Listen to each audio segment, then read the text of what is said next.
رہبر شریعت حضرت پیر میاں محمد اکرم صاحب دامت برکاتہ العالیہ، جن کی زیر سرپرستی یہ ادارہ راج رسول جنگل میں منگل کا سما کیے ہوئے ہے اور پیغام قرآن کو عام کر رہا ہے، اللہ تعالیٰ اسے دن دوگنی اور رات چوگنی ترقی عطا آمین آمین آمین۔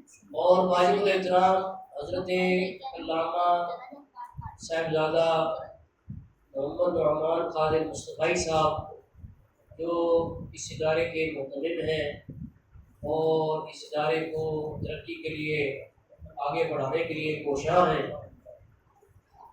تو اس کے ساتھ ساتھ تحریک اصلاح محافل نعت کے چیئرمین ہیں اور جتنے بھی یہ پیشہ ور قسم کے نعت خواں ہیں جو کہ اہل سنت کے نظریات سے ہٹ کر چلتے ہیں، ان کو ببانگ دہل اعلان ڈنکے کی چوٹ پہ للکارتے ہیں اور اس معاملے میں کسی قسم کے مصلحت کا اور کسی قسم کے خوف کا شکار نہیں ہوتے۔ اللہ تعالیٰ ان کے عمر میں، صحت و عمر میں، جذبہ خدمت دین میں مزید خیر و برکت اور ترقی عطا فرمائے۔ حضرات محترم، جو آیت مبارکہ میں نے تلاوت کی ہے 11ویں سپارے سے ہے اور سورۃ توبہ کی آیت پاک ہے۔ اللہ جل وعلا کریم اس میں ارشاد فرماتا ہے، یا ایھا الذین آمنوا اتقوا اللہ وکونوا مع الصادقین۔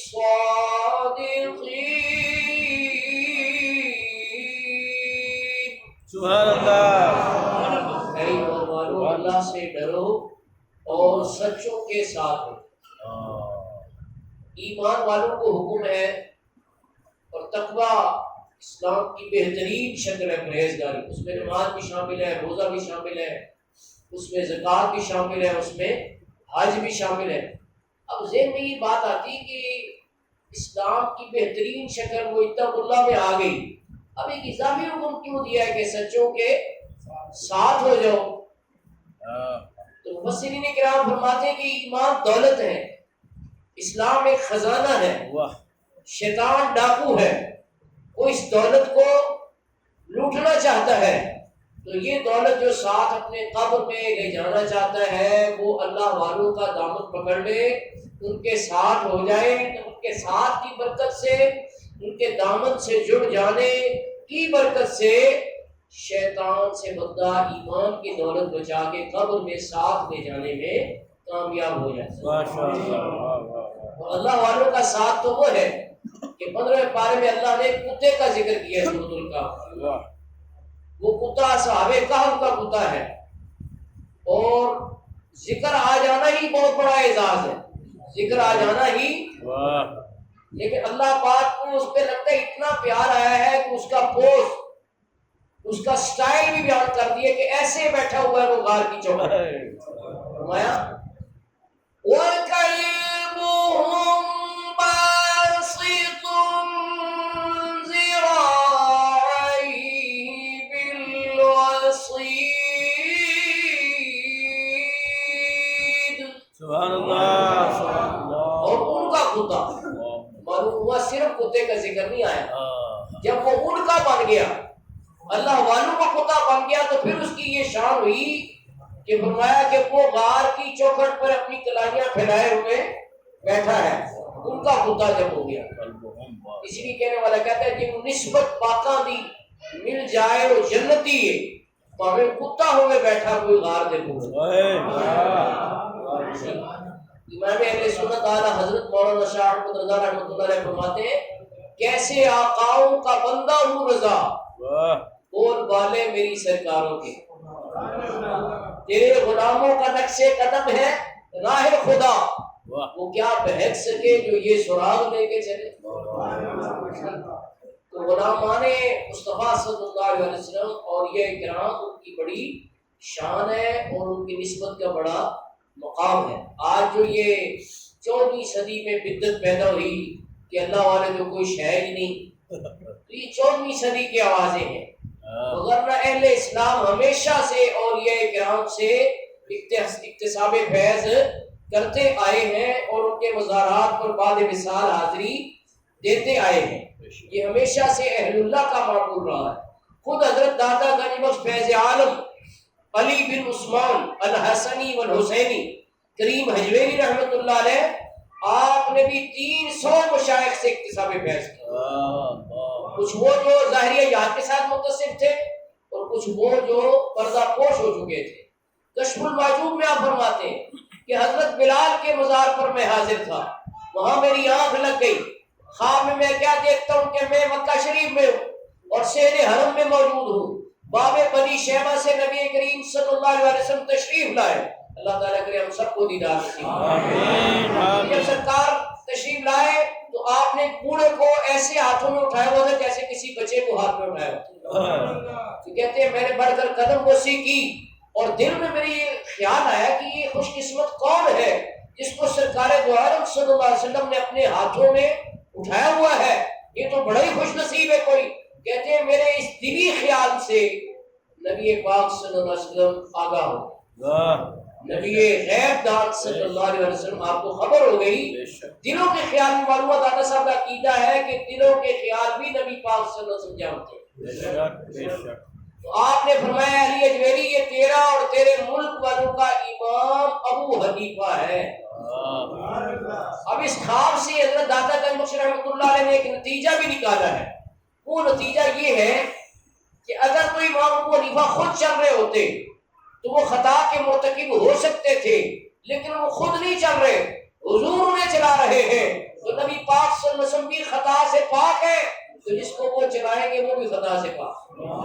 آپ نے اس خواب سے استدلال کیا. تو ہم کتنے خوش نصیب ہیں کہ امام الائمہ سراج الامہ کاشف الامہ امام اعظم ابو حنیفہ کی نسبت سے ہم حنفی کہلاتے ہیں. الحمدللہ. تو مفتی احمد خان نعیمی رحمۃ اللہ علیہ نے خراج عقیدت پیش کرتے ہوئے کیا خوب کہتے ہیں ہمارے مولا ہمارے ملجا امام اعظم ابو حنیفہ. جب اللہ والوں کا ذکر ہوتا ہے تو اللہ کی رحمت نازل ہوتی ہے. آپ بھی ذکر کریں تاکہ اللہ کی رحمت نازل ہو. امام اعظم ابو حنیفہ امام اعظم زمانے بھر میں بہت تجسس کیا لیکن ملا نہ کوئی امام تم سا امام اعظم ابو حنیفہ امام اعظم.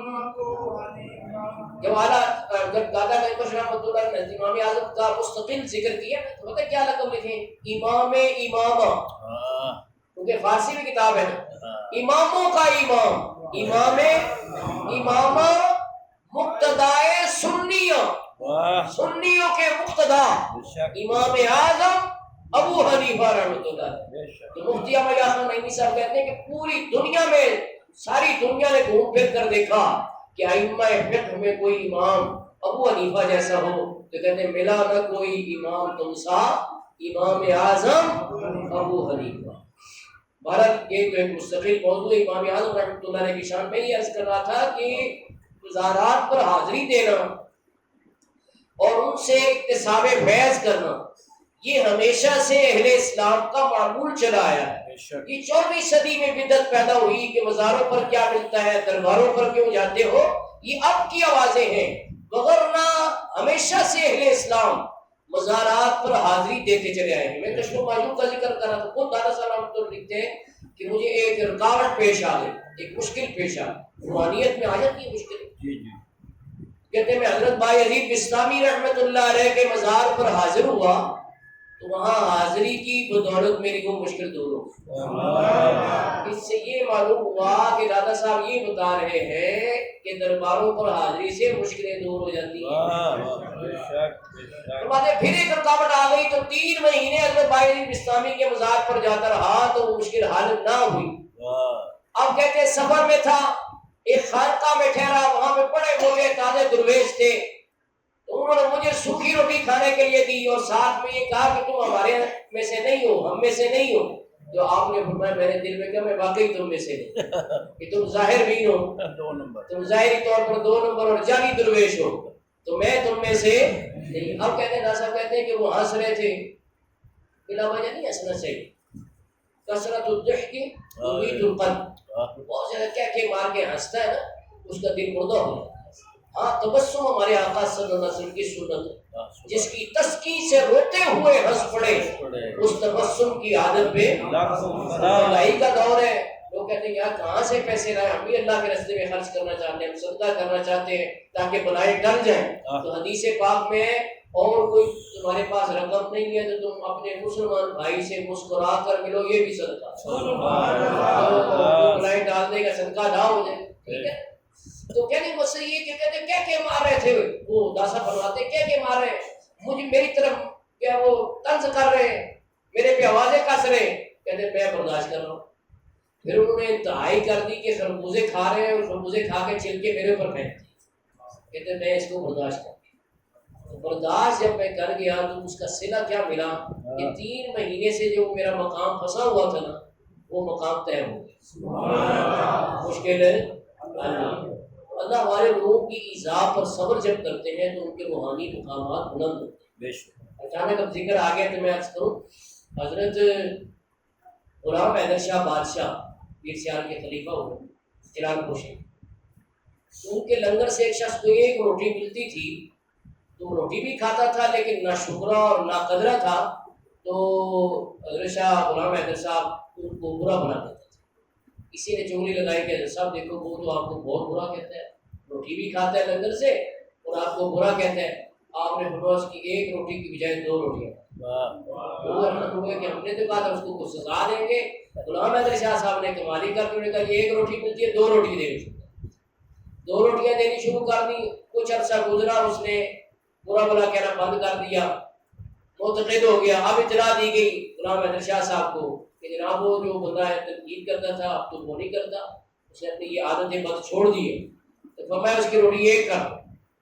وہ حیران ہوئے کہ جب وہ برا کہتا تھا تب 2 روٹیاں کرا دی، جب معتقد ہو گیا فرمایا 1 روٹی کر دو۔ یہ کیا بات ہے حضرت صاحب؟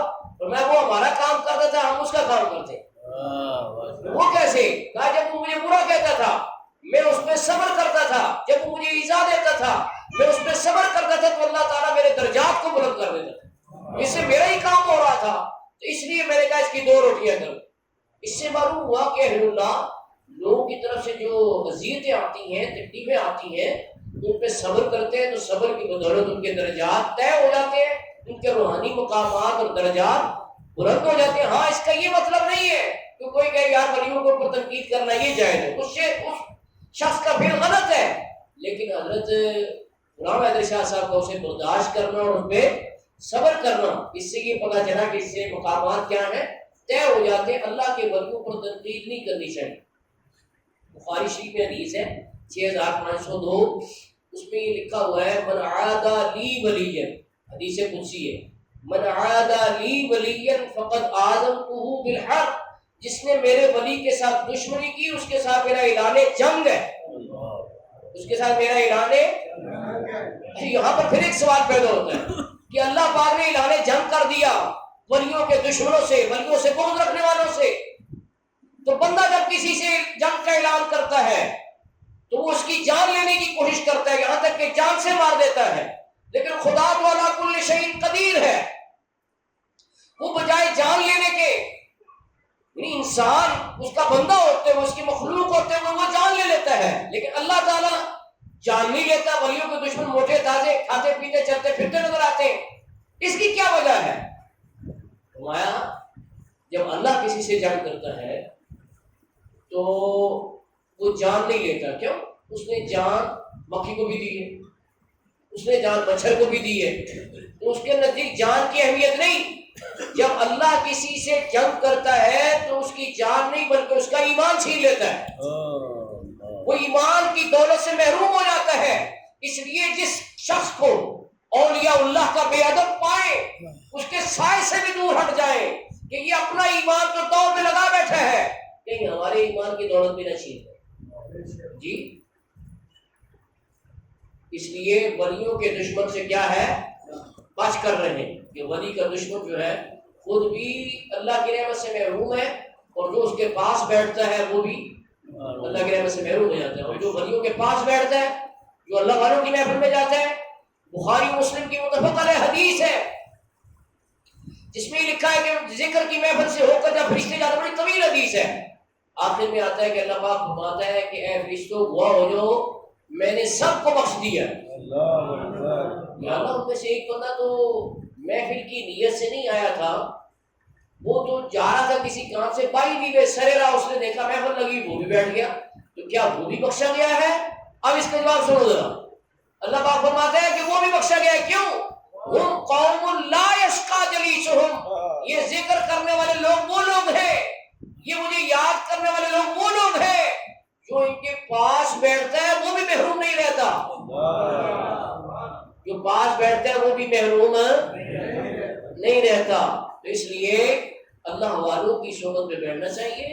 جو بے ادب ہے جو گستاخ ہے ان کے سائے سے بھی بچنا چاہیے. اور ان واقعات سے یہ سبق حاصل ہوا, دادا صاحب نے کشمیر معلوم میں بیان کیا ہے کہ اللہ والے پردہ فرما جائے تب بھی ان کے فیض کا سلسلہ جاری و ساری رہتا ہے. اور ایک دن جو حضرت فرما رہے تھے کہ خواجہ غریب نواز معین الدین چشتی میں رحمۃ اللہ علیہ وہ بھی یہاں پر معتکف ہوئے, دادا صاحب کے قدموں میں بیٹھے.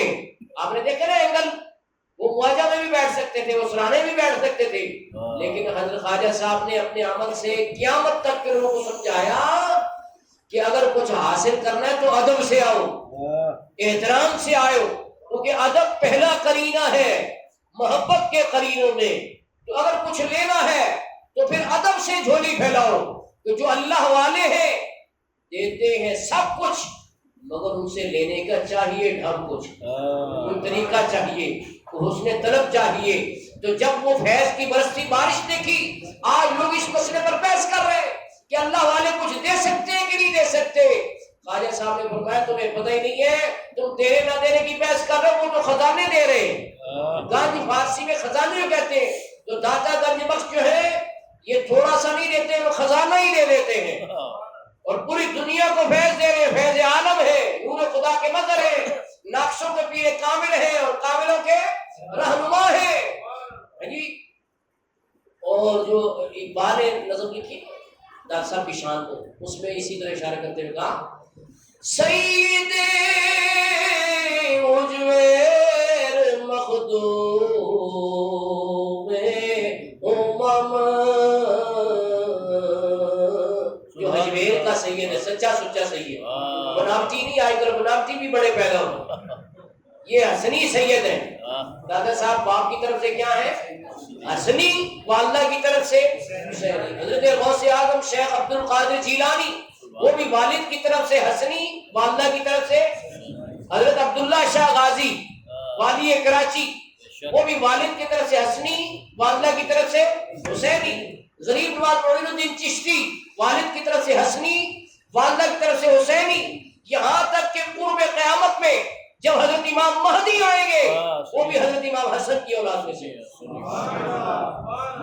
وجہ کیا ہے؟ غلالی قاری علیہ رحمۃ الباری لکھتے ہیں کہ چونکہ حضرت امام حسن نے برضا و رغبت امت کو متحد کرنے کے لیے اپنی کرسی چھوڑ دی اور خلافت حضرت امیر معاویہ رضی اللہ تعالیٰ کے سپرد کر دی. اللہ نے اس کا صلہ یہ دیا کہ قیامت تک جو قطب الوقت ہوگا, جو غوث الوقت ہوگا, وہ حضرت امام حسن کی اولاد میں سے. یہ صلہ دیا کہ روحانیت کی تاجداری جو ہے, روحانیت کی بادشاہت وہ حضرت امام حسن کی اولاد میں رکھ دی. تو عرض میں یہ کر رہا ہوں, یہ جو ضمن بات آئی ہے کہ اللہ والے فیض دے رہے سید حجب مخدوم امم. اگلا مصرع سنیں گے توجہ سے تو ایمان تازہ ہو جائے گا. اور جو کہہ رہے ہیں درباروں پر کیوں جاتے ہو, مزاروں پر کیوں جاتے ہو, ان کو اپنی فتویٰ کی مشق آزمائی جو ہے اقبال پہ کرنی چاہیے تاکہ گورنمنٹ ان کا نوٹس لے. سید حجویر مخدوم امم مرقد او پیر سنجر راہرم. جو سنجر کا پیر ہے غریب نواز اس کے لیے دادا صاحب کا مزار کو معمولی جگہ نہیں ہے بلکہ حرم کا درجہ رکھتا ہے. اب بولو نا, وہ تو دربار دادا کو حرم کہہ رہے ہیں علامہ اقبال. اچھا پھر وہی بات کہ جی ولی زندہ ہے کہ فوت ہو گئے ہیں, اس میں لوگ لڑ مر رہے ہیں, امت کو انتشار اور افتراق کی پستیوں میں دھکیل رہے ہیں اور امت کو ڈیوائیڈ کر رہے ہیں. علامہ اقبال تو کیا کہتے ہیں, کہتے خاک پنجاب از دم او زندہ گشت صبح ماہ از مہر او تابندہ گشت. پنجاب کی مٹی, پنجاب کی مٹی حضرت دادا صاحب کے دم قدم سے زندہ ہوگی. حضرت دادا صاحب کے دم قدم سے زندہ ہو گئی ہے. تم تو دادا صاحب کی زندگی کی بات کر رہے ہو, تو مٹی کو بھی انہوں نے زندہ کر دیا ہے جی. خاک پنجاب از دم او زندہ گشت. اور ہمیں جو اسلام کی صبح ملی ہے اور کفر کے اندھیرے سے نجات ملی ہے وہ بھی دادا صاحب کی برکت سے. جو شکر گزار ہوتا ہے وہ محسن کا احسان مانتا ہے. تو اس لیے ہم ان کی یاد میں یہ محفل سجا کے بیٹھے ہوئے ہیں کہ ان کا احسان مانیں, کیونکہ حدیث پاک ہے من لم یشکر الناس لم یشکر اللہ. جو محسن کا شکر گزار نہیں وہ اپنے رب کا بھی شکر گزار نہیں ہے. رب کا شکر گزار تب بنے گا جب وہ اپنے محسن کا شکر گزار ہوگا. تو یہ شکر گزاری کی روش ہے کہ دادا گنج بخش کا احسان کا بدلہ تو نہیں دے سکتے, البتہ ہم کیا کر رہے ہیں, ان کا ذکر کر رہے ہیں, ان کے احسانات کو تسلیم کر رہے ہیں, ان کی بلندی درجات کے لیے دعائیں کر رہے ہیں, ان کے فیضان کے طلبگار بنے ہوئے ہیں, جھولیاں پھیلا کے بیٹھے ہوئے ہیں. آج بھی وہ جھولیاں بھر رہے ہیں. بے شک بے شک. یقین ہونا چاہیے, ایمان ہونا چاہیے. محدث اعظم پاکستان مولانا محمد سردار احمد رحمۃ اللہ علیہ, آپ ہر مہینے ایک حاضری لازمی دادا گنج بخش کے مزار پر دیتے تھے. جو حق کو ہوتا ہے اس کے لوگ دشمن ہو جاتے ہیں. آپ کے بھی دشمن تھے, جھوٹے مقدمات آپ پر قائم کر دیے, اور اس میں ان کی خواہش یہ تھی کم از کم ایک مرتبہ سردار احمد کو کچہری کے اندر ہم کھڑا کر دیں اور جج کے سامنے کٹہرے میں ایک دفعہ پوچھ گچھ کے ان کو کھڑا کر دیجیے چاہے مقدمہ خارج ہو جائے. لیکن ہم یہ کہیں گے کہ یار ہماری محنت جو ہے وہ ٹھکانے لگ گئی, جھوٹے مقدمے بنا دیے. تو ساتھیوں نے کہا صاحب گورنر پنجاب کو جا کے ملتے ہیں اور اس سے یہ کہتے ہیں کہ یہ ہمارے خلاف جھوٹی مہم جاری ہے تو اس کو روکا جائے. چلو ٹھیک ہے, گاڑی پر چلے. اتفاق ایسا ہوا کہ گاڑی جو ہے حضرت دادا صاحب کے مزار کے سامنے سے گزری, تو آپ نے فرمایا گاڑی روکو. گاڑی روکی گئی, آپ دروازہ کھول کے اتر گئے اور فرمایا تم اپنے گورنر کے پاس جاؤ, میں اپنے گورنر کے پاس تم اپنے گورنر کے پاس جاؤ, میں اپنے گورنر کے پاس جاتا ہوں. لوگوں کا حضرت صاحب جب آپ نے گورنر کے پاس نہیں جانا پنجاب کے تو پھر ہم بھی آپ کے گورنر کے پاس ہی چلتے ہیں. دادا صاحب حاضر ہو, وہ جو پروگرام بنا کے آئے تھے وہ پروگرام موقوف کر دیا, کینسل کر دیا. دادا صاحب کے بازار پہ حاضر ہوئے, سلام پیش کیا, جتنی دیر چاہا رہے, واپس چلے. تو صاحب آپ کے گورنر نے کیا فیصلہ دیا ہے, اور میں فیصلہ آباد چل کے بتایا. اس کو لائن پور کہتے تھے. جب فیصلہ آباد پہنچے تو پہلی خبر یہ ملی کہ تمام مقدمات ختم ہو گئے. تمام مقدمات ختم ہو گئے. تو کیا کہنے والے, کسی کہنے والے نے خوبصورت بات کی ہے کہ ہزاروں بادشاہ آئے, ہزاروں حکومتیں بدلی, ہزاروں بادشاہ آئے, ہزاروں حکومتیں بدلی, نہ بدلی ہے نہ بدلے گی حکومت میرے دادا کی. آپ ایک دفعہ کہہ لیں, نہ بدلی ہے نہ بدلے گی حکومت میرے دادا کی, نہ بدلی ہے نہ بدلے گی حکومت میرے دادا کی. علامہ سید احمد سعید شاہ صاحب قاضی رحمۃ اللہ علیہ, ان کے پاس ایک مرید حاضر ہو گیا کہ میرے بیٹے نے نا ملازمت کے لیے اپلائی کی ہے لاہور میں, دعا کریں اس کی ملازمت ہو جائے. آپ نے فرمایا یہ رکا لکھ دیتا ہوں دادا صاحب کے نام, وہاں آپ کی چادر کے نیچے جا کے رکھتے ہیں, ٹھیک ہے. اس نے بیٹے کو دیا کہ یہ جا کے پہلا کام یہ کرا. اس نے کہا کہ میرے تو بڑی میرا انٹرویو بڑا اچھا, میرا تو ویسے ہی کام آ جائے گا, مجھے یہ کام کرنے کی کیا ضرورت ہے. یقین نہیں تھا نا, تو کیا جناب وہاں لسٹ لگی ہوئی ہے, تو اس میں پوری لسٹ میں اس کا خیال تھا میرا ٹاپ آف دی لسٹ نام ہوگا، لیکن اس کا پوری لسٹ میں نام ہی کوئی۔ اب بڑا گھبرایا اور رکا یاد آیا، اب بھاگا دربار دادا کی طرف اور وہ رکا رکھ دیا۔ رکا رکھ کے پھر کیا لگا چلو اب میں جا کے پتا کرتا ہوں کہ بھئی میرا نام ہی کوئی نہیں لسٹ میں، کوئی غلطی تو نہیں ہو گئی، کیا چکر ہے، کیا وجہ ہے، میرے تو نمبر بھی بڑے اچھے ہیں، میرا انٹرویو بڑا اچھا ہوا ہے، تو سلیکشن میں میرا نام ہی کوئی نہیں۔ اب میں بات کرتا ہوں، وہاں گیا تو جا کر کیا دیکھتا ہے کہ وہ لسٹ جو پہلے لگائی گئی تھی وہ کاٹ دی گئی ہے اور وہ غائب ہے۔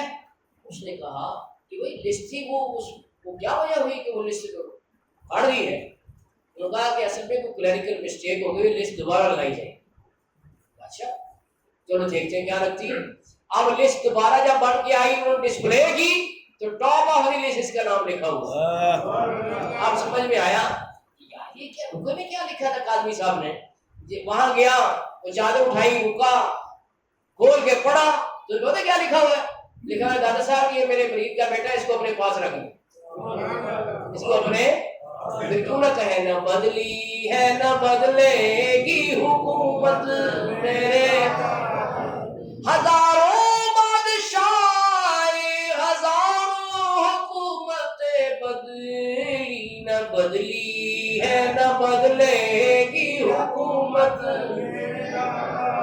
دیکھو راوی کے پرلی طرف ایک بادشاہ لیٹا ہوا ہے جہانگیر جی، تو دل میں بھی وہاں بندہ گھبرا جاتا ہے، لیکن چلو تھوڑی بہت رونق ہوتی ہے۔ اس کی بیوی جو ہے بد عقیدہ تھی، نور جہاں، اس کے مقبرے پہ دل میں بھی جو ہے بندہ گھبرا جاتا ہے، یہ بدن کہاں آ گیا، دل گھبرانے لگ جاتا ہے۔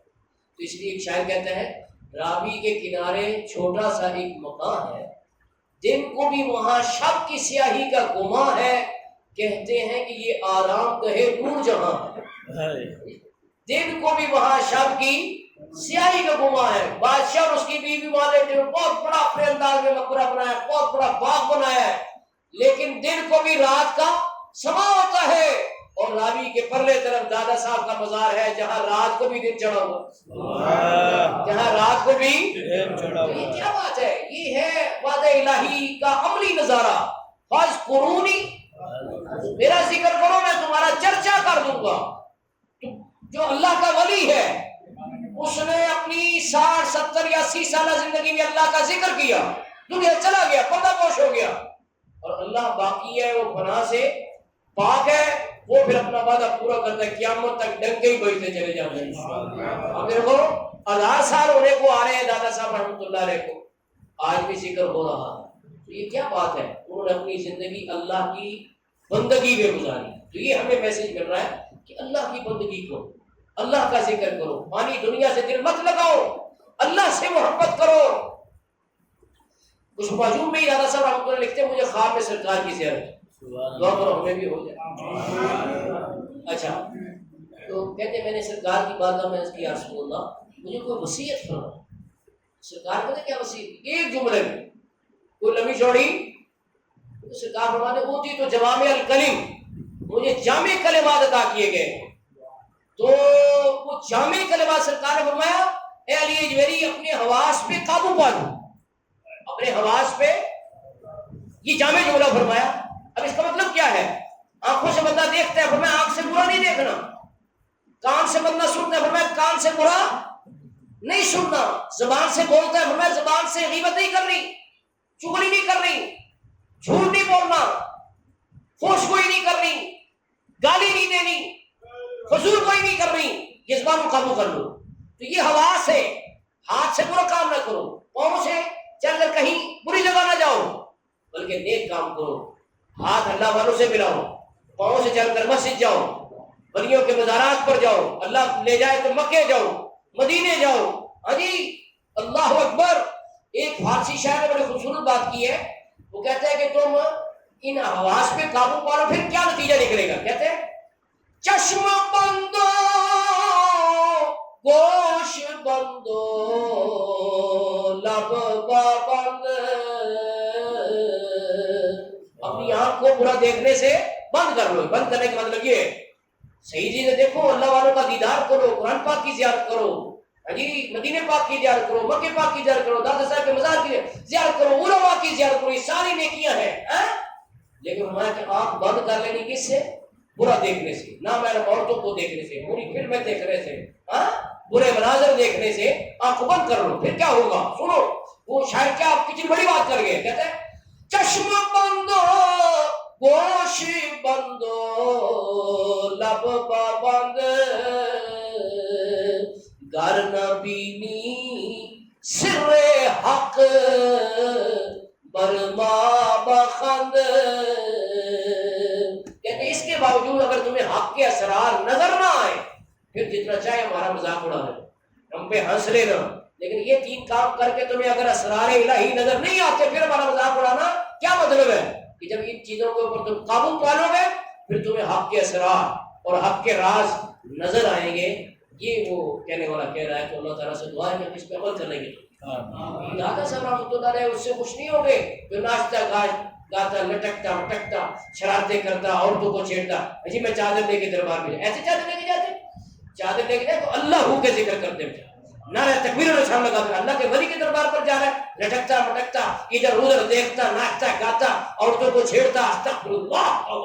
ان لوگوں سے اہل سنت و جماعت کا کوئی تعلق نہیں ہے، ان کا کیا تعلق ہے اللہ والوں سے؟ اللہ والوں نے یہ سکھائی یہ باتیں، ان کے دربار پر جانے کے کیا کر ڈبل گناہ ہوگا، ایک تو گناہ کر رہے ہیں، دوسرا اللہ کے ولی سے نسبت قائم کر رہے ہیں کہ جی میں ان کے دربار پہ جا رہا ہوں، چادر چڑھانے جا رہا ہوں، لٹکتا مٹکتا جا رہا ہے، یہ کیا کام ہے؟ ان لوگوں نے اہل سنت و جماعت کو بدنام کیا ہے، لہٰذا کہنے کا مقصد یہ ہے جانا ہے ٹھیک ہے اچھی بات ہے جاؤ۔ اعلیٰ حضرت فرماتے ہیں کہ چادر ایک ہی کافی ہوتی ہے اللہ کے ولی کی مزار میں، ہاں ان کے نام کے کپڑے سلواؤ، غریبوں کو دو، کہا دادا صاحب کو اشارہ ثواب کرتا ہوں، غریبوں کو کپڑے دیتا ہوں، کتنی اچھی بات ہوگی۔ مہنگائی کے اس دور میں جب لوگوں کے پاس پہننے کپڑے نہیں ہیں، آج ہی مجھے ایک معاملہ پہنچا کہ جی دو بچی ہیں ان کے یونیفارم کی ضرورت ہے، ان کی والدہ نے کہا کہ یونیفارم دو، تو کہنے کو سوچے کہ ایسے غریبوں کو دیکھو جن کے پاس اسکولوں کے یونیفارم کے کپڑے نہیں ہیں، جن کے پاس کتابیں نہیں ہیں، یہ کام کر کے دادا صاحب کو اشارہ ثواب کرو۔ دادا صاحب کا مشن علم کو پھیلانے کا مشن ہے، یہ جیسے ہی ادارہ منہاج الرسول ہے یہ علم دین کو پھیلانے کے لیے بنا ہے، یہ دادا صاحب کا مشن، یہ دادا صاحب کا مشن ہے۔ کیوں؟